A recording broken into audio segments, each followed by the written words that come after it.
বিগত 5ই আগস্ট 2024 এক অবিস্মরণীয় ছাত্রগণ অভ্যুত্থানের মাধ্যমে বাংলাদেশের মানুষ একটি শোষণমুক্ত নতুন বাংলাদেশে স্বস্তির নিঃশ্বাস ফেলতে সুযোগ পেয়েছে।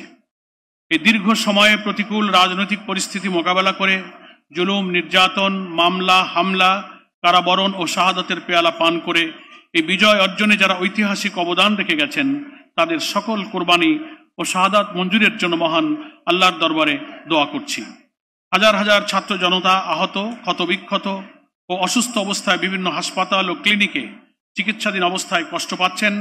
তাদের আশু সুস্থতার জন্য আল্লাহর দরবারে শেফা কামনা করছি।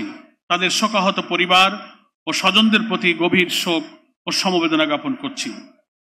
আজকের প্রবন্ধের শুরুতেই বিগত 5ই আগস্ট দেশের ছাত্র জনতার সর্বাত্মক গণ অভ্যুত্থানের প্রেক্ষাপট ও পূর্বাপর বিষয়ের একটি সংক্ষিপ্ত চিত্র তুলে ধরছি।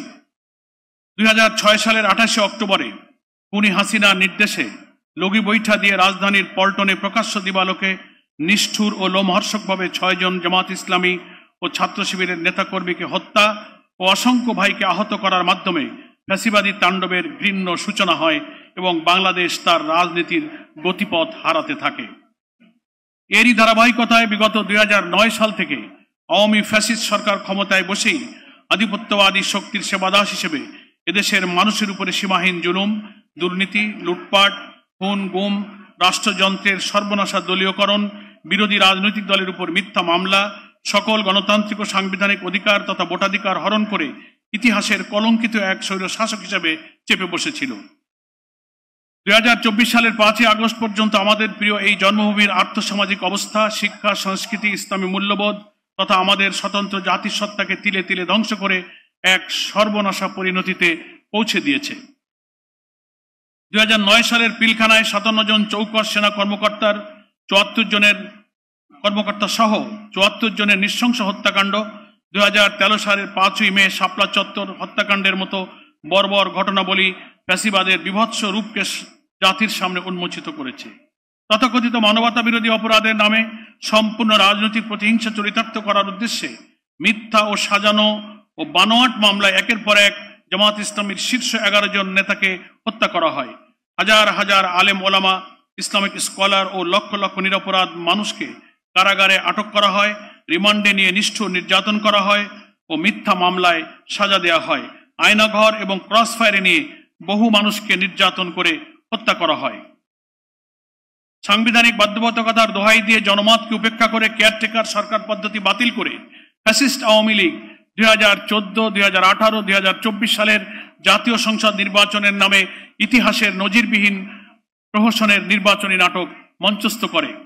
উল্লেখ্য যে আমি ও ডামি নির্বাচনের পর 2024 সালের জানুয়ারি থেকে দেশের আইন শৃঙ্খলা পরিস্থিতির চরম অবনতি, ব্যাপক দুর্নীতি ও লুটপাট, বিদেশে অর্থ পাচার, দলীয়করণের মাধ্যমে দেশের সামগ্রিক পরিবেশ চরম অবনতির দিকে আগাতে থাকে।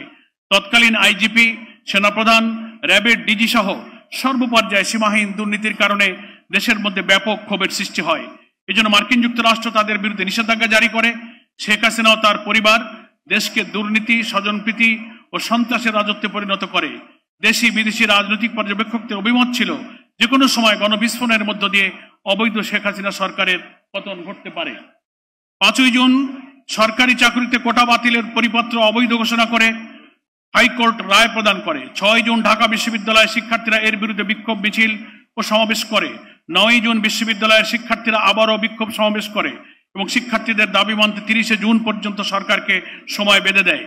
বিক্ষোভ শেষে আন্দোলনকারীরা সুপ্রিম কোর্টের অ্যাটর্নি জেনারেল বরাবর স্মারকলিপি দেয়। কোটা বাতিল সংক্রান্ত হাইকোর্টের দেওয়া রায় স্থগিত চেয়ে রাষ্ট্রপক্ষের আবেদন আপিল বিভাগের পূর্ণাঙ্গ বেঞ্চে শুনানির জন্য 4 জুলাই তারিখ নির্ধারিত হয়। ইতিমধ্যে বিভিন্ন বিশ্ববিদ্যালয়ে কোটা বিরোধী ছাত্র আন্দোলন তীব্র থেকে তীব্রতর হতে থাকে। ঢাকা বিশ্ববিদ্যালয় সহ বিভিন্ন বিশ্ববিদ্যালয়ের বৈষম্য বিরোধী ছাত্র আন্দোলনের শিক্ষার্থীরা শাহবাগ অবরোধ করে। জাহাঙ্গীরনগর বিশ্ববিদ্যালয়ের শিক্ষার্থীরা ঢাকা আরিচা মহাসড়ক, মোমিনশাহী শিক্ষার্থীরা রেল লাইন অবরোধ, এমনিভাবে চট্টগ্রাম, বরিশাল, রংপুর, খুলনা সহ দেশের বিভিন্ন স্থানে বিক্ষোভ ও সড়ক অবরোধ করতে থাকে বৈষম্য বিরোধী ছাত্র আন্দোলনের শিক্ষার্থীরা। শেখ হাসিনা চীন সফর শেষে আহুত সংবাদ সম্মেলনে এক প্রশ্নের জবাবে বৈষম্য বিরোধী ছাত্র আন্দোলনকারী শিক্ষার্থীদের ব্যঙ্গ করে রাজাকারের নাতিপুতি বলে বসেন। এর প্রতিবাদে রাত 9টার পর থেকে বিশ্ববিদ্যালয়ের বিভিন্ন হলে তুমুল বিক্ষোভ হয় এবং স্লোগান ওঠে, তুমি কে, আমি কে, রাজাকার রাজাকার, কে বলেছে স্বৈরাচার স্বৈরাচার। এই স্লোগান এত জনপ্রিয় হয় যা মুহূর্তেই দেশের সকল বিশ্ববিদ্যালয় ও শিক্ষা প্রতিষ্ঠানে তার ছোঁয়া লাগে এবং স্লোগানে ক্যাম্পাসগুলো মুখরিত হয়ে ওঠে।